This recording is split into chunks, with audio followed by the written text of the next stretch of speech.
Mes stebime kiekvieną medį ir fiksuojame jo būklę ir jo pokyčius.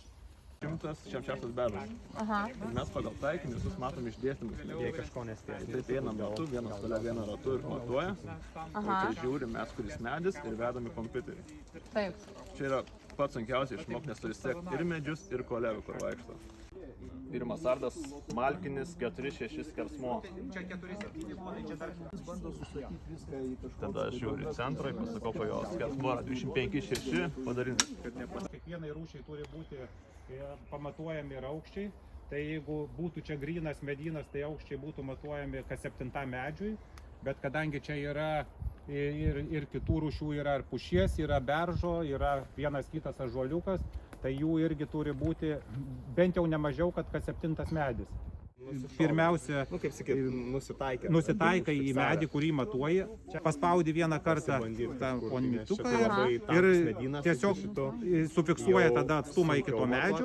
Va čia galima būtų reaguoja visus tokius objektus, kol atstumą užfiksuoja atstumą, čia rodo horizontalus atstumas 5,7 metro. Ir tada, aišku, pasižiūri, ar tas atstumas realus, nes dažniausiai būna, jeigu kažkur tai iš šoną suvizuoja, ar ten kažkokie būna trūkdžiai, tai tą atstumą rodo kokių 50 metrų, tiesiog pats prietaisas jausiai. Taip, ir paskui tada turi matuoti nuo šaknies kaklelio iki medžio viršūnės. Tai faktiškai pirmas būna po to šūvis į medžio ir va toks pyptelna jisai, kad užfiksavo ir šaunė į viršų, į viršūnę medžio. Ir tada jisai parodo jau aukštį.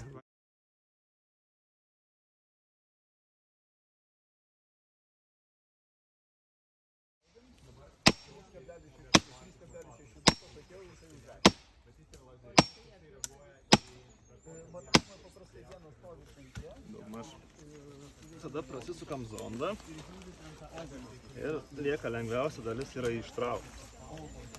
Kadangi aš jaučiu sukdamas, kad čia yra... Lengviausia, tai tikrai ne.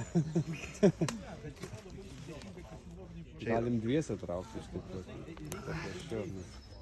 Nugarą patem galim. Tai jau kas čia dirba, tai su nugarą visi problemų turi. Tai vat, dabar turim įsitraukę. Nežinau, kas mokinasi dirboti yra. Žinot, kas yra granuliometrinė sudėtis. Nusistatom pradžiai tą bišką atgausiu. Nusistatom granuliometrinę sudėtį. Jį galim pasižiūrėti, aišku. Pasiviniojam. Kas ultragarsus nori pasižiūrėti? Čia matot, jisai, nežinau, kas mokinas, jeigu jisai lūžta, nelūžta, tai čia yra sunkus priemolis. Oi, atsiprašau. Galite drąsiai rankas susipurvinti. Tai mes nustatom pradžiai granuliometrinę sudėtį. Nežinau, kas esat, visi dirbuoti yra mokinatės. Kas esat duobės tokias? Čia jeigu kalbėtų apie dirvožemį, tai dirvožemėje yra praktiškai tiek pat anglies, kiek yra antžeminėje dalyje sukaupta. Bet yra problema, kad dirvožemėje mažai kinta. Tai 40% dirvožemė, 40% gyvoj biomasė. Tai vat mums ta gyva biomasė rūpi, kaip joje išlaikyti, pakeisti, kad nesupūtų ir išliktų.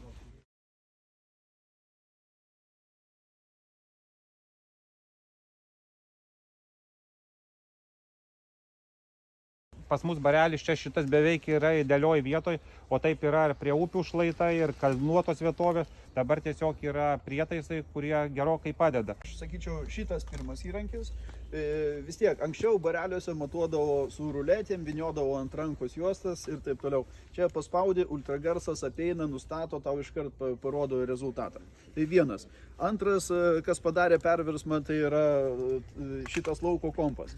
Žodžiu, kiekvieną medį pamatuoji skersmenį, įvedi ir tau praneša. Jeigu net yra grėsmė klaidos per algoritmus praėjus, tau iš karto praneša, kad patikrink, galbūt padarai klaidą. Tada patikrinai, permatavai, užfiksavai tikslų matavimą. Tai yra klaidos išvengimas.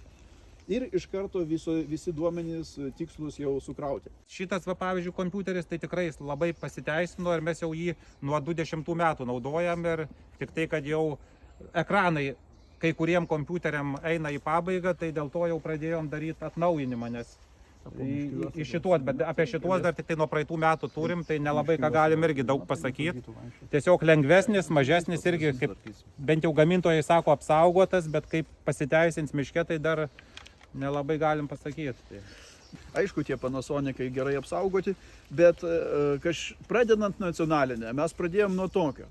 Na ir truputį po truputį perėjom į šitos tablet tipo kompiuterius, bet tokio tipo kompiuteriais, labai ribotų ekranų, naudojasi šiuo metu tiek švedai, tiek norvegai ir jie sugeba pamatuoti. Tai va, istoriškai tokia raida buvo.